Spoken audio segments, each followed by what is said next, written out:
Corona के बाद अभी हर जगह म्यूकरमाइकोसिस यानी कि ब्लैक फंगस के बारे में सुनने को मिल रहा है, जिसकी वजह से आपके मन में ये सवाल तो ज़रूर आया होगा कि क्या है ये ब्लैक फंगस और ये इतना खतरनाक क्यों है।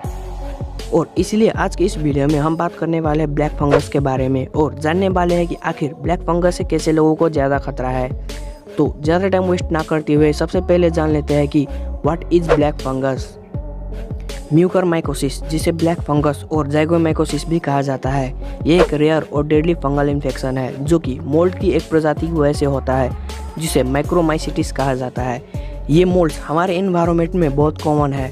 ये हर तरफ पाए जाते हैं, जैसे कि खराब ब्रेड्स में, खराब फ्रूट्स में, मिट्टी में, साथ ही सड़े और गले हुए लिप्स में भी पाए जाते हैं। ये मोल्ड्स इतने कॉमन होने के बाद भी इनकी वजह से इन्फेक्शन बहुत रेयरली होता है, लेकिन अभी के टाइम पर यह इन्फेक्शन किसी भी तरह से रेयर नहीं लग रहा। डॉक्टर्स के अनुसार ये इन्फेक्शन कॉन्टाजियस नहीं है, यानी कि ये छूने से नहीं फैलता। म्यूकरमाइकोसिस एक नॉर्मल इम्यूनिटी वाले इंसान को इन्फेक्ट नहीं कर सकता।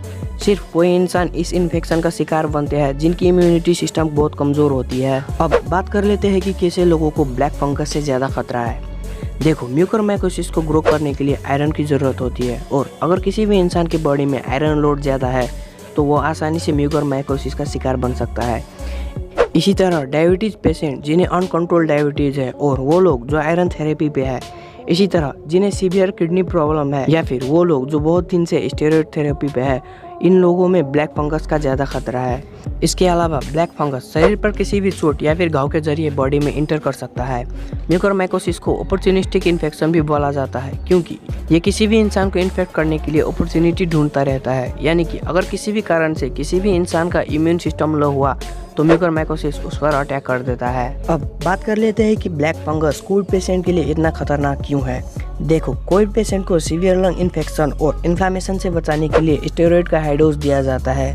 ये एक तरह से कोविड पेशेंट के लिए ट्रीटमेंट है, लेकिन स्टेरॉइड की हाई डोज की वजह से कोविड पेशेंट की इम्यूनिटी बहुत ज़्यादा डाउन हो जाती है, जो कि म्यूकरमाइकोसिस के लिए एक अपॉर्चुनिटी है जिससे वो कोविड पेशेंट को आसानी से इन्फेक्ट कर सके। डॉक्टर्स के अनुसार ब्लैक फंगस की मोर्टेलिटी रेट करीब 50% है, और वहीं पर कोरोना वायरस की एवरेज मोर्टेलिटी रेट 3.4% है, जो कि ब्लैक फंगस की मोर्टेलिटी रेट से बहुत ज़्यादा कम है।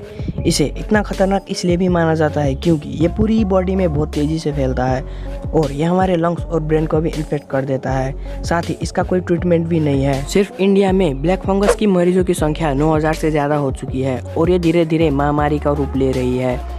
इंडिया के कई शहरों में इसे एपिडेमिक घोषित कर दिया गया है। एपिडेमिक यानी कि वो बीमारियां जो कम्युनिटी लेवल पर फैलती है।